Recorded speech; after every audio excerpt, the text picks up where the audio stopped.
Hace poco más de 2000 años, en este lugar sucedió algo extraordinario, algo que la ciencia no comprende y que ha tocado el corazón de millones de personas. Sígame y le contaré otra asombrosa historia.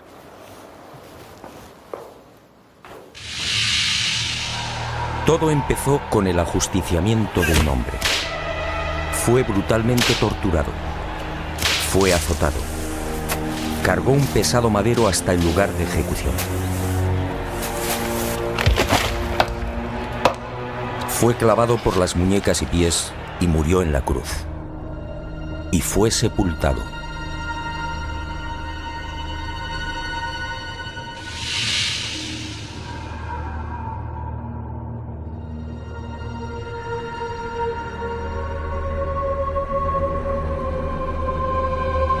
Y sus restos fueron envueltos en un lienzo de lino. Y al poco de morir, algo singular y extraordinario acaeció en el interior de la sepultura.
Y al poco de morir, en efecto, algo singular y extraordinario acaeció en la sepultura. En aquel lienzo, nadie sabe cómo, quedó dibujada la imagen de un hombre muerto. Esa espectacular imagen recibe hoy el nombre de síndone o sábana santa. Sin duda, uno de los grandes misterios a los que se enfrenta la ciencia.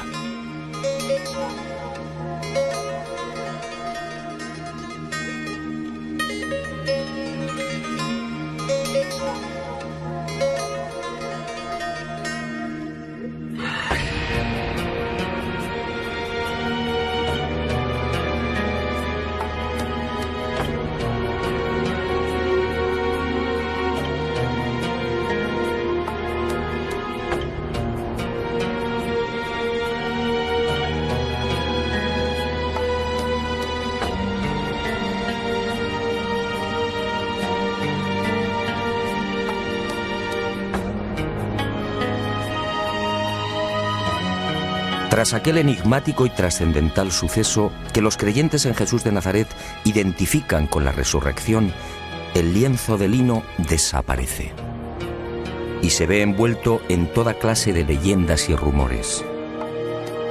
Eusebio de Cesarea, por ejemplo, insinúa que la sábana fue sacada de Jerusalén antes del asedio por las legiones romanas de Tito.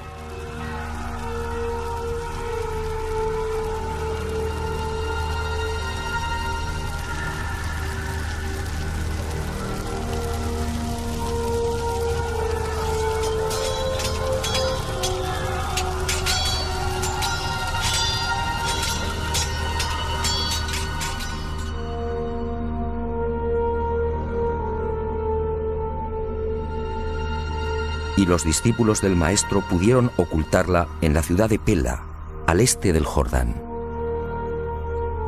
Los evangelios apócrifos, en cambio, señalan otro destino y narran la historia de un rey sirio, Apgar, enfermo de lepra, que al saber de los prodigios de Jesús le ruega que lo cure.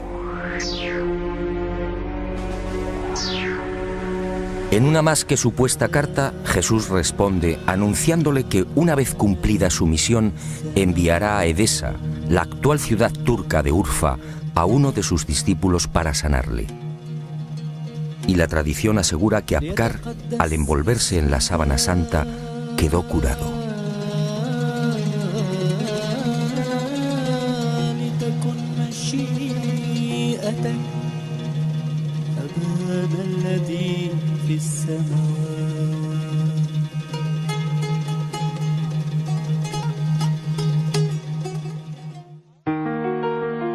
Al margen de estas leyendas, lo que parece más probable es que el lienzo terminara saliendo de Jerusalén por simples razones de seguridad. Como es sabido, la ley mosaica prohíbe el contacto con cadáveres o con restos funerarios. Este era el caso de la sábana santa. En opinión de muchos exégetas, los discípulos de Jesús, al hacerse con el lienzo mortuorio, se vieron en la necesidad de trasladarlo lejos de Israel, ocultándolo en alguna de las nacientes comunidades cristianas de Asia Menor. Y Edesa fue el lugar elegido, quién sabe si por la protección del mítico rey Apgar.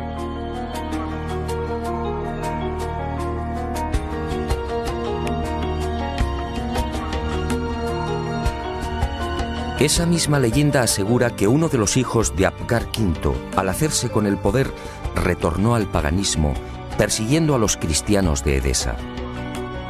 Y la sábana fue escondida en el interior de la muralla, sobre la puerta occidental.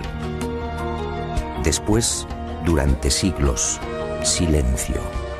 Y en el año 525, al fin, una nueva pista. Cuentan las crónicas que en esa fecha Eulalio, obispo de Edesa, tuvo un sueño. Y en él una mujer le señaló el lugar donde se hallaba escondida la sábana.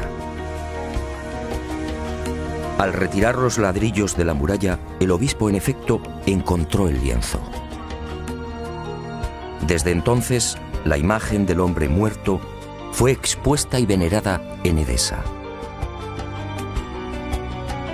Y no se sabe exactamente por qué, pero solo fue mostrada la cabeza.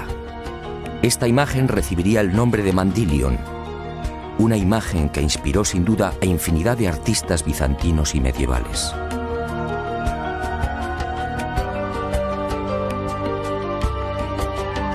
Y durante 400 años el lienzo permaneció en Edesa, pero su fama llegó hasta los confines de la cristiandad. Y en el año 944 el supersticioso emperador de Bizancio, Romano Lecapeno, tomó la decisión de apoderarse del Mandilion.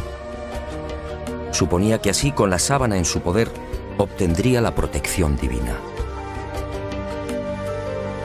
Y un poderoso ejército rodeó Edesa. La sagrada reliquia una vez más sería causa de muerte y sufrimiento. Finalmente, Edesa se rindió y el Mandilion entró triunfante en Constantinopla.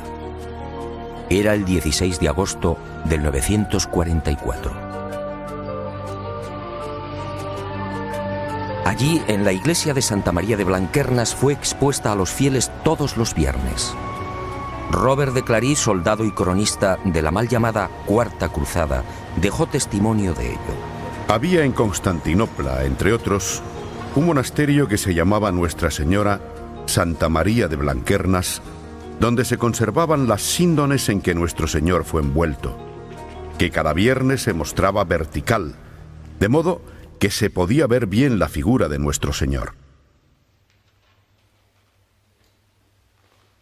Y de nuevo la guerra y el fanatismo religioso silenciaron el ya arduo peregrinaje de la sábana.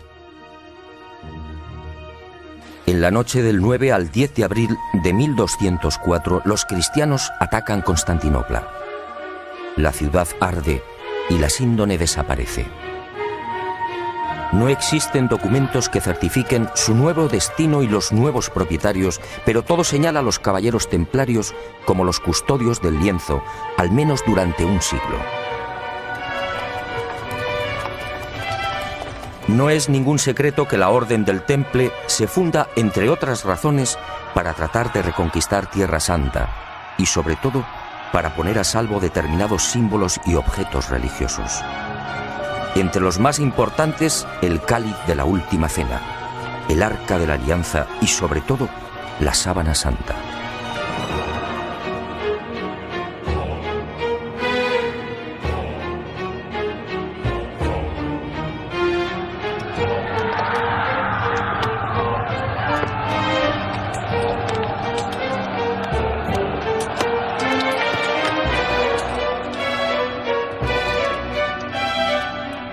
Los caballeros templarios disponían de una información privilegiada y a lo largo de la conquista de los santos lugares peinaron Jerusalén y los subterráneos de la Ciudad Santa. En especial, los túneles y cámaras secretos de lo que fue el primero y segundo templos de Salomón. ¿Encontraron lo que buscaban? En mi opinión, nunca hallaron el Santo Grial o el Arca, pero sí la Sábana Santa.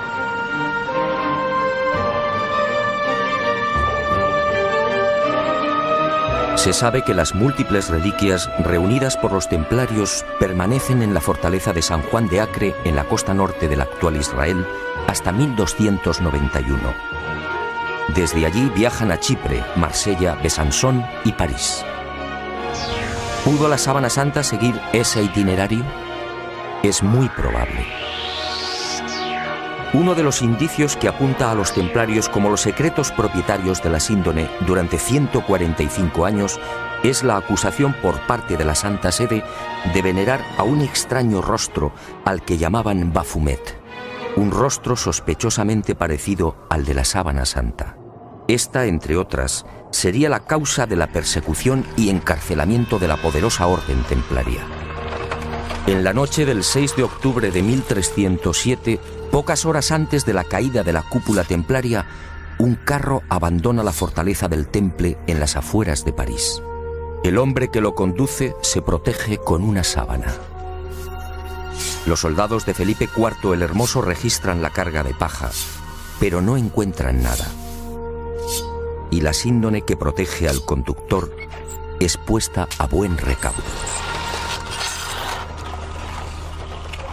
7 años después, en 1314, Jacques de Molay, gran maestre de la orden templaria, y Godofredo de Charny, su lugarteniente y comendador de Normandía, son quemados vivos en una pequeña isla del Sena. La Sábana Santa sigue sin aparecer, pero sería por poco tiempo. En 1349, 42 años después de la caída del Temple, por orden del Papa Clemente V y del suceso del carro, otro Godofredo de Charny, señor de Lirey, saca a la luz el lienzo con la imagen del hombre muerto. Parece claro que ambos Godofredos de Charny eran parientes. ¿Pudo quedar la sábana en poder del segundo señor de Lirey? Es lógico, ya que la síndone se encuentra bajo su protección.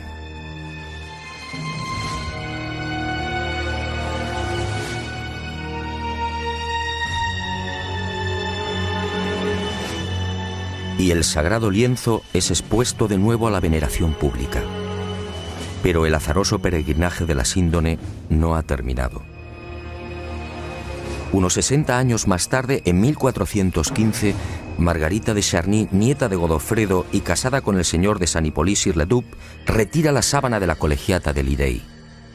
Tiene miedo a los pillajes que ha generado la Guerra de los 100 años.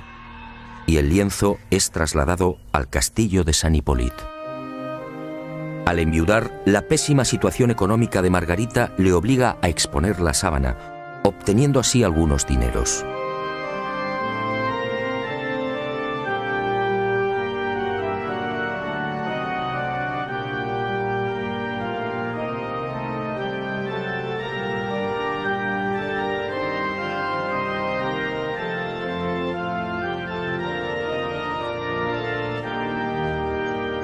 Las penurias económicas de Margarita de Charny se agudizan y finalmente se ve obligada a ceder el lienzo a la Casa de Saboya.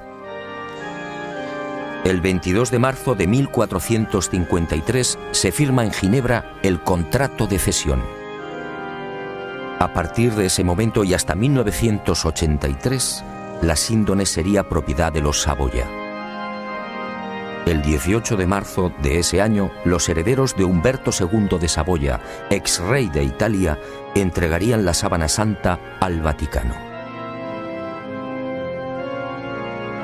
Y el lienzo, como si de una maldición se tratase, continuó peregrinando de castillo en castillo. Por fin, en 1502, reposaría temporalmente en Chambéry.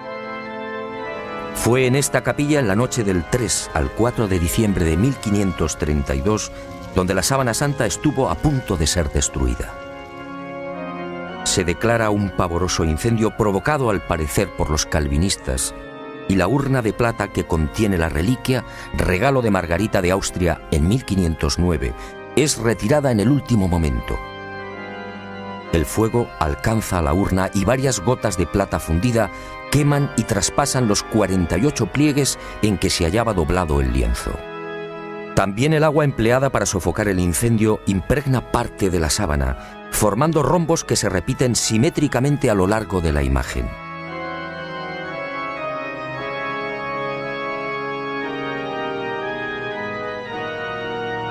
Y las monjas clarisas de Chambéry remiendan los desperfectos y cosen un forro en la parte posterior del lienzo.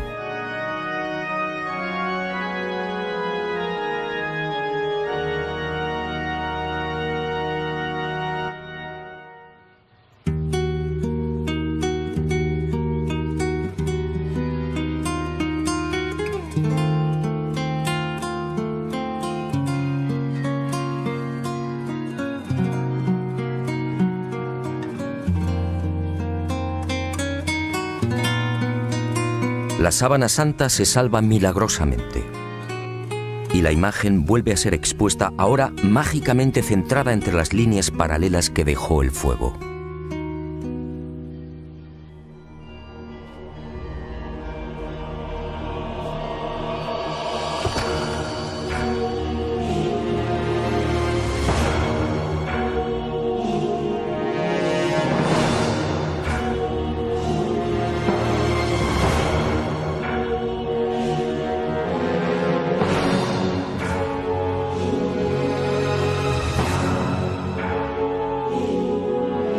Y el peregrinaje de la síndone toca a su fin. En 1578 se declara una epidemia de peste en Milán. San Carlos Borromeo, entonces cardenal de la ciudad italiana, hace una solemne promesa. Si desaparece la peste, caminará hasta Chambéry arrodillándose ante la síndone. La epidemia remite y el cardenal se dirige a Francia. Pero la Casa de Saboya, propietaria de la reliquia, se apiada de Carlos Borromeo y para evitar que cruce los Alpes traslada la sábana santa a mitad de camino entre Milán y Chambéry. Y el 8 de octubre de ese histórico 1578, el lienzo ingresa en la Catedral de Turín. Un siglo después, en 1694, pasaría a la capilla diseñada por Guarini y allí ha permanecido hasta nuestros días.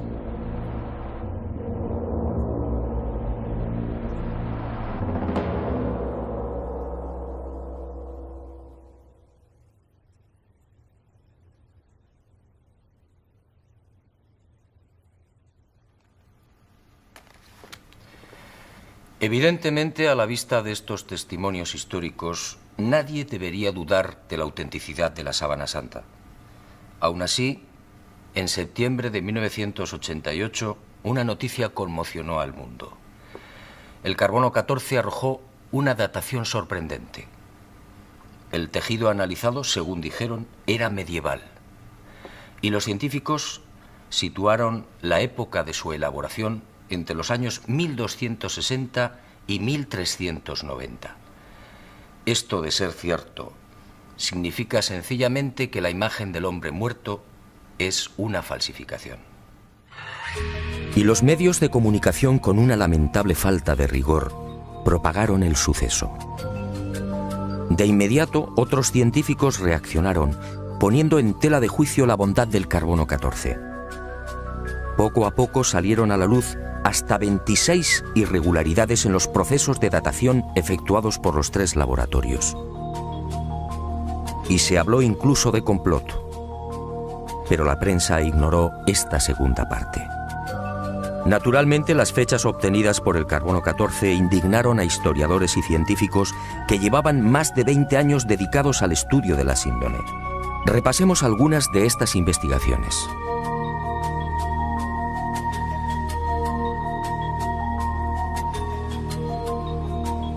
El fotógrafo turinés Secondo Pia recibe el encargo de la Casa de Saboya de tomar varias imágenes de la Sábana Santa. Son las primeras fotos de la síndone. Al revelar las enormes placas, el fotógrafo queda perplejo. Los negativos en realidad son un positivo. Y el mundo contempla por primera vez el auténtico rostro y la imagen real del hombre muerto. La síndone, por tanto, es un negativo fotográfico. ¿Había fotógrafos en los siglos XIII y XIV? Un primer grupo de expertos examina la síndone y toma muestras de los hilos de lino. Nuevas sorpresas. No hay pintura, tintes ni pigmentos. Nadie se explica la formación de la imagen. El profesor Raes del Instituto de Tecnología Textil de Gante analiza estos hilillos y descubre con el microscopio la presencia de fibras de algodón. En Europa no se tejió el algodón hasta finales del siglo XV. La síndone, además, fue tejida a mano y con una textura denominada espina de pescado, una modalidad que llegaría al viejo continente en ese mismo siglo XV. El lienzo, en definitiva, según Gilbert Raes, es idéntico a los confeccionados en el Medio Oriente en el siglo I. Y surge otra inevitable pregunta. ¿Cómo se las ingenió el falsificador de los siglos XIII o XIV para introducir en la urdimbre unas fibras de algodón todavía desconocidas en Europa? Médicos y antropólogos examinan también la figura del hombre muerto. Lo que ven les llena de admiración. Aquel varón de claro perfil caucásico fue un atleta. Altura 1,81 metros. Perímetro de la caja torácica 99 centímetros. Longitud de las piernas 94 centímetros. Extremidades superiores 82 centímetros. Altura de los hombros, medida entre los puntos acromiales, 45 centímetros. Perímetro máximo de las rodillas, 42 centímetros. Peso total alrededor de 80 kilos.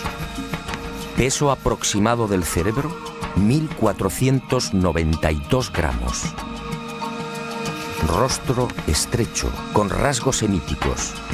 Raza blanca. En suma, un ejemplar casi perfecto de una extraordinaria belleza.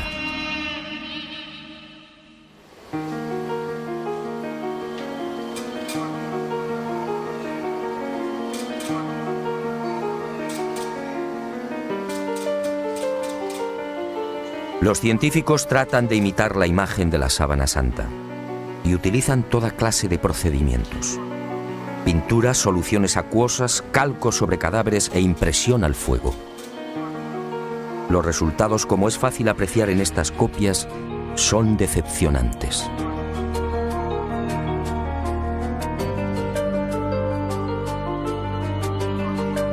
Ninguna de las imágenes obtenidas presenta la belleza, serenidad y perfección del hombre muerto.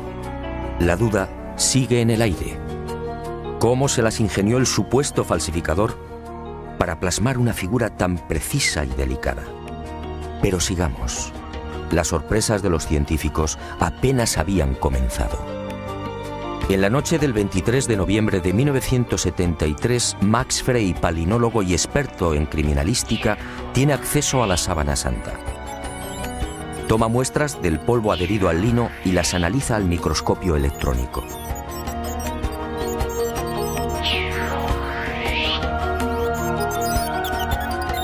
Entre los hilos del tejido fueron apareciendo ejemplares de polen de plantas típicamente palestinas. La asuera fue una de las primeras. Después llegaron otros pólenes de la flora halofita que creció en el Negev y en los estratos sedimentarios del lago de Genezaret hace 2000 años.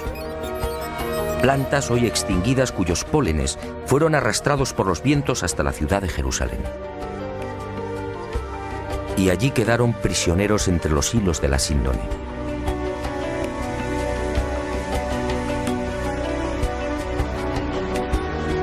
Después descubrió el polen de Linum mucronatum, una planta exclusiva de Turquía, otros 9 pólenes de la región de Anatolia y 12 especies que crecen en Francia e Italia. En total 22 pólenes que certificaban el peregrinaje de la Sábana Santa por Israel, Edesa, Constantinopla, Francia e Italia. En otras palabras, lo que ya sabíamos por la historia. Y vuelvo a preguntarme, si la síndone hace 2000 años recibió el polen de plantas de Israel, ¿cómo se las arregló el falsificador de los siglos XIII o XIV para obtener un polen ya extinguido? ¿Cómo pudo seleccionarlos si el microscopio no estaba inventado?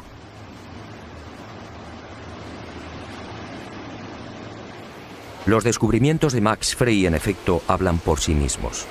La presencia del polen debería de haber sido más que suficiente para silenciar a cuantos negaban la autenticidad de la síndone. Pero el carbono 14 siguió eclipsando estos aplastantes hallazgos científicos. Tampoco era de extrañar al tratarse de la supuesta imagen de un dios. Si la síndone hubiera contenido la figura de Napoleón o de Ramsés II, el enigma se habría zanjado rápidamente. También en 1973 se llegaron a otras no menos interesantes conclusiones. En la Sábana Santa no hay un solo indicio de putrefacción. ¿Cómo era posible? Si la imagen era el resultado de la aplicación a la tela de moléculas orgánicas, bien de origen natural o artificial, ¿cómo explicar que el intenso calor generado por el incendio de Chambéry no hubiera modificado su color? Incluso las zonas que estuvieron en contacto con las gotas de plata fundida conservan la misma tonalidad y densidad que el resto. De haber sido una falsificación, esas regiones aparecerían claramente alteradas y descoloridas. Y la ciencia prosiguió su espectacular avance. En octubre de 1978, un nutrido grupo de científicos tuvo acceso a la síndone. Era el proyecto STURP, la mayor parte perteneciente a la NASA. Y la Sábana Santa fue sometida a una minuciosa y amplísima batería de experimentos científicos. Los resultados, una vez más, impresionaron a los especialistas. Veamos algunos de ellos.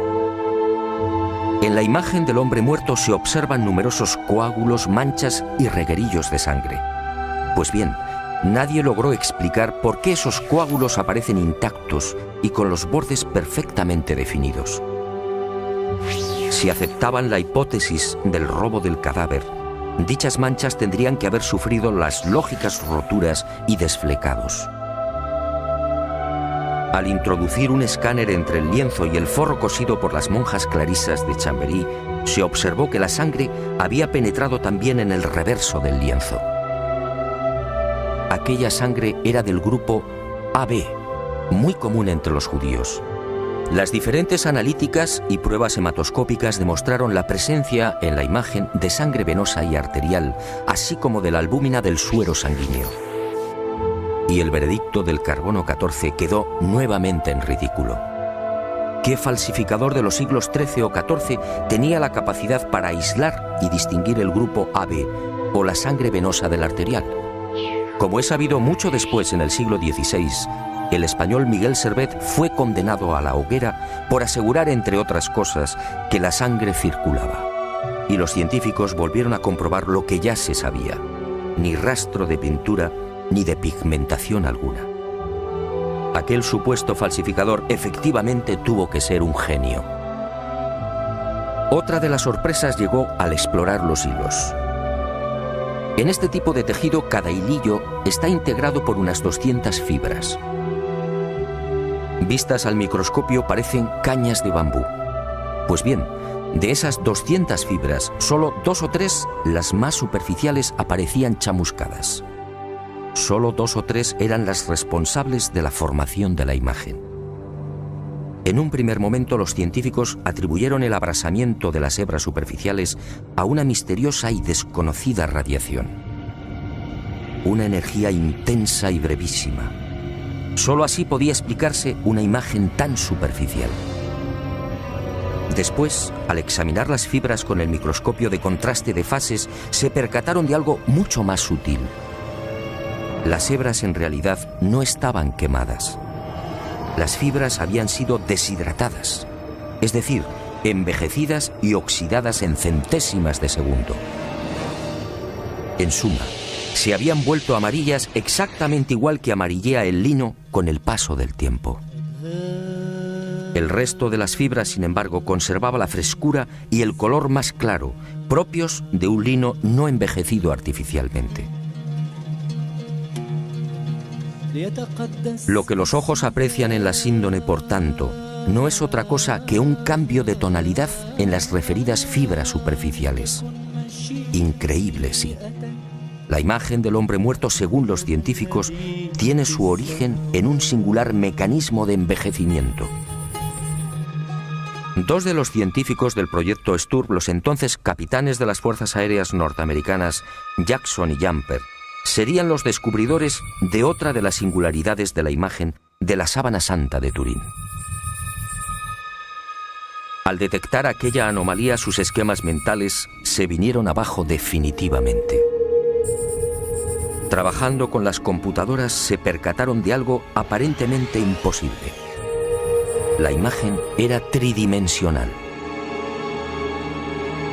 Al contrario de lo que sucede con una fotografía normal y corriente, la imagen del hombre muerto conservaba una información subterránea, solo detectable con los ordenadores. Aquella no era una imagen plana. La intensidad luminosa de cada punto era distinta y dependía de la distancia del cuerpo al lienzo. El hallazgo fue tan asombroso que los capitanes repitieron el experimento una y otra vez, utilizando incluso voluntarios envueltos en sábanas. El microdensímetro escandidor y el VP8, la computadora utilizada para la recepción y recomposición de los millones de dígitos, arrojaron siempre el mismo resultado.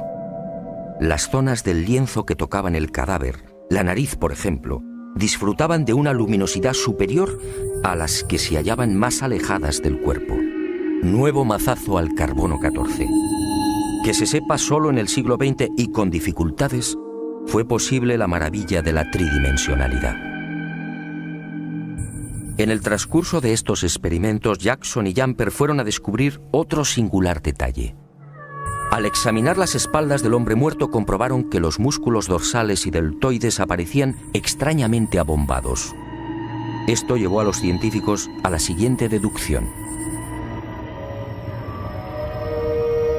Durante el proceso de formación de la imagen, el cadáver tuvo que permanecer inmóvil e ingrávido, es decir, en el aire.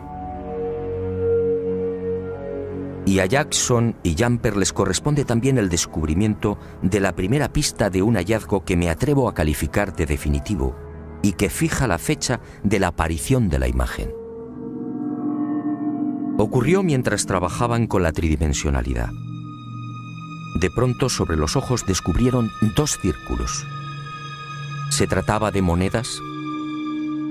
Esa justamente era la costumbre judía en los enterramientos próximos al sábado. Los párpados del difunto eran cerrados y sobre ellos se depositaban sendas monedas. Al poco, el padre Filas, jesuita norteamericano, redondeó el descubrimiento. Sus pesquisas entre los más destacados numismáticos dieron fruto. Las letras que se leen en uno de los círculos, Ukai, eran idénticas a las que presentan los leptones, unas pequeñas monedas de bronce de 2 gramos de peso y 15 milímetros de diámetro. Unas monedas acuñadas por Poncio en la provincia romana de la Judea entre los años 29 al 32. Ukai era parte de la leyenda Tiberiu Caesaris, es decir, de Tiberio César, el emperador que gobernaba en el año 30, fecha de la muerte de Jesús de Nazaret.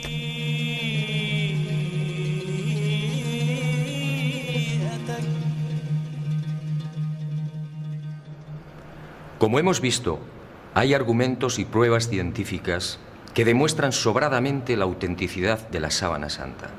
Alguien hace 2000 años, en aquel sepulcro, manipuló el tiempo e hizo desaparecer el cadáver. Una medida tan respetuosa como inteligente.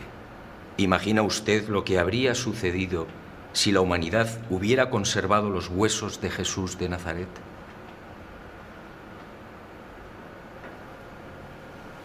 Y esa fuerza desconocida y poderosa que aceleró la descomposición del cadáver, envejeciendo la sábana, nos regaló también una fotografía única en la historia, una imagen que recuerda el horror padecido por aquel hombre. Sígame y se lo mostraré. Ah, y una advertencia. Quizá lo que se dispone a ver y escuchar no sea de su agrado, pero esa fue la verdad. También la medicina investigó la imagen del hombre muerto, y lo que halló causó pavor entre traumatólogos, internistas, forenses y anatomistas. Examinemos paso a paso aquella pasión y muerte. Cercana a la medianoche del jueves al viernes, aquel hombre se retiró a lo más frondoso del olivar. Y una profunda angustia lo clavó a tierra. El fortísimo estrés y quizá el miedo provocaron un singular fenómeno en su piel, la hematidrosis, un sudor sanguíneo que empezó a debilitarlo. Las manchas de sangre, en efecto, cubren toda la imagen.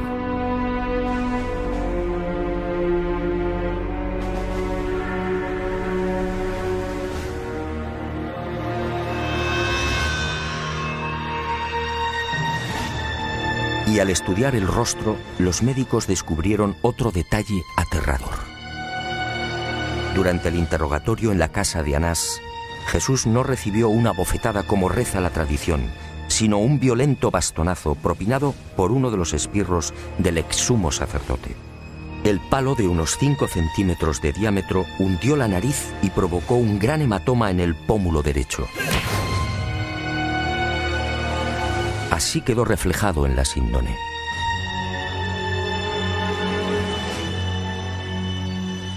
Pero lo peor estaba por llegar. Al examinar las imágenes frontal y dorsal, patólogos y forenses palidecieron. Aquel hombre había sido flagelado brutalmente. Algunos expertos han contado 120 golpes. Otros creen que recibió alrededor de 200. Golpes secos, potentísimos, que afectaron incluso a los testículos y al coxis.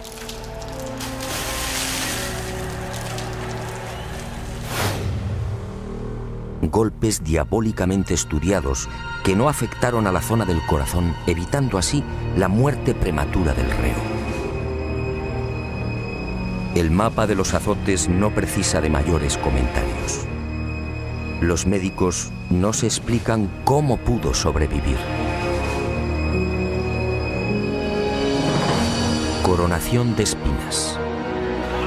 La soldadesca romana de la fortaleza Antonia fabricó un casco con la Potherium spinosum, una zarza muy abundante en Palestina.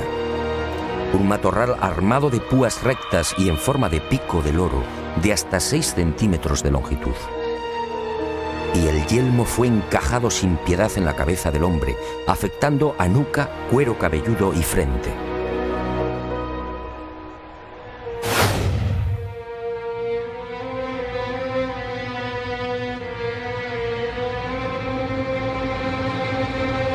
La hemorragia y el dolor fueron igualmente intensísimos.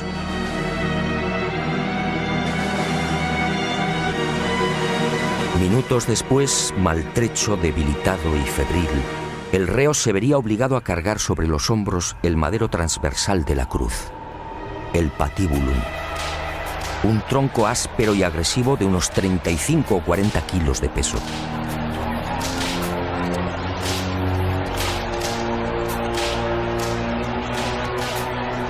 Fue amarrado con una cuerda que a su vez, tras rodear el tobillo, lo vinculó a los 2 terroristas que lo acompañaban hasta el lugar de ejecución.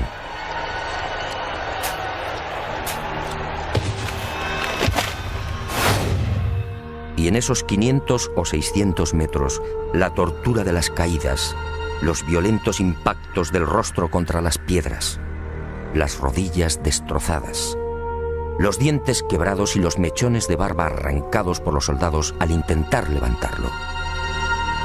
La imagen de la Sábana Santa es fría y certera.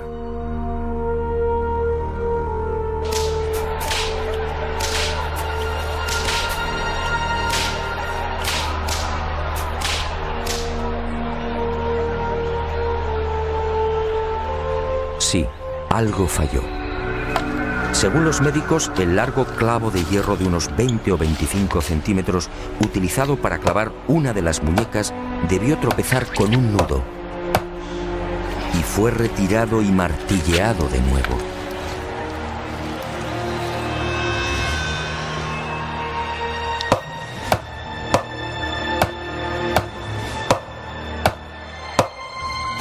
El hombre de la sábana fue atravesado no por las palmas de las manos, sino por las muñecas, bien por el llamado punto de Destot o por la articulación radiocubital inferior.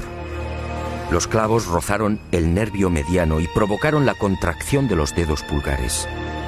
Por eso no aparecen en la síndone.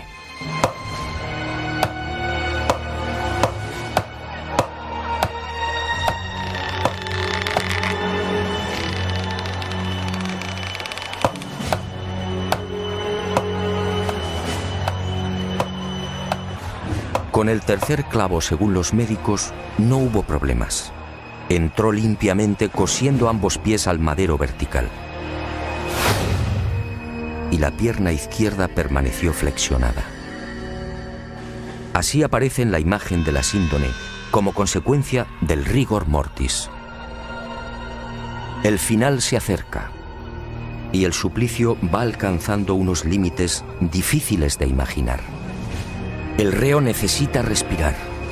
Para ello solo dispone de un sistema: apoyarse en el clavo de los pies y alzarse a pulso milímetro a milímetro, con la ayuda de los clavos que perforan las muñecas. El corazón bombea desesperadamente, alcanzando hasta 180 pulsaciones por minuto. A los 10 o 12 minutos, pérdida de conocimiento. Pero el hombre se recupera. Nueva lucha para obtener un poco de oxígeno. La tetanización gana la batalla. Las piernas quedan inutilizadas. Ahora solo puede alzarse con el auxilio de las muñecas y músculos de los hombros. El cataclismo es generalizado. Finalmente el corazón se rompe. La agonía se ha prolongado durante hora y media. La medicina, perpleja, sigue muda.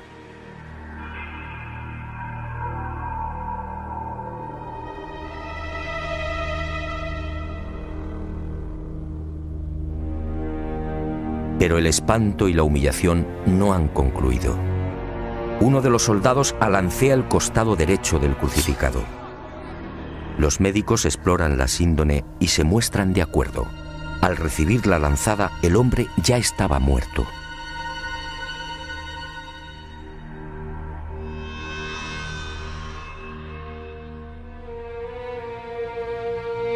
La lanza resbaló por encima de la sexta costilla, atravesó pulmón y corazón y abrió la aurícula derecha. Y manó sangre y agua. Sangre de la vena cava superior. Agua o líquido seroso del pulmón. Después, en el descendimiento o en el traslado al sepulcro por efecto de la gravedad, la vena cava inferior se vació igualmente. Y ese reguero aparece también en la cintura del hombre muerto.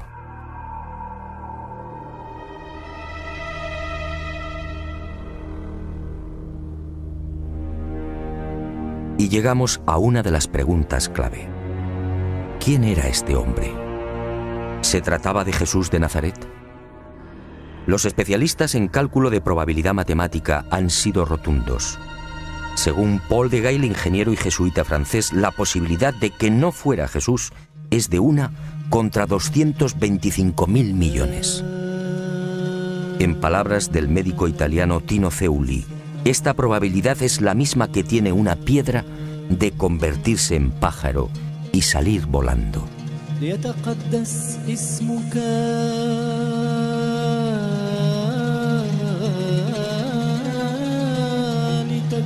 Efectivamente, esta imagen solo puede ser la del hombre que fue torturado y crucificado en Palestina hace 2000 años. Jesús de Nazaret. Y ahí surge una nueva y escalofriante posibilidad. Algún día, a no tardar, la ciencia estará en condiciones de extraer de la sangre de la sábana santa una muestra de ADN. Entonces el mundo podría asistir a la clonación de aquel hombre muerto. La clonación de Jesús de Nazaret. Decenas o cientos de cuerpos físicamente idénticos al del Maestro.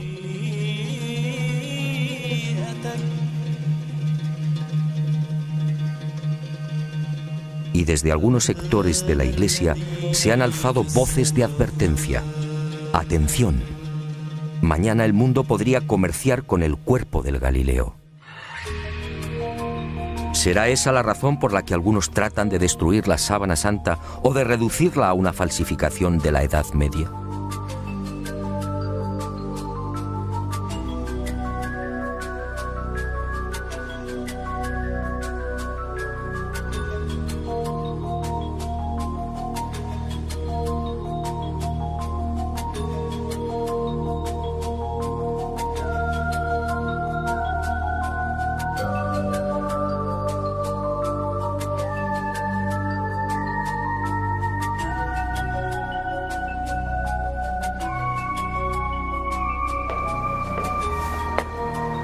Ahora lo sé.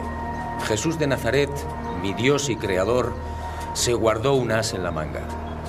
Un as para los escépticos, el as de la resurrección. Algo que felizmente también le pasará a usted.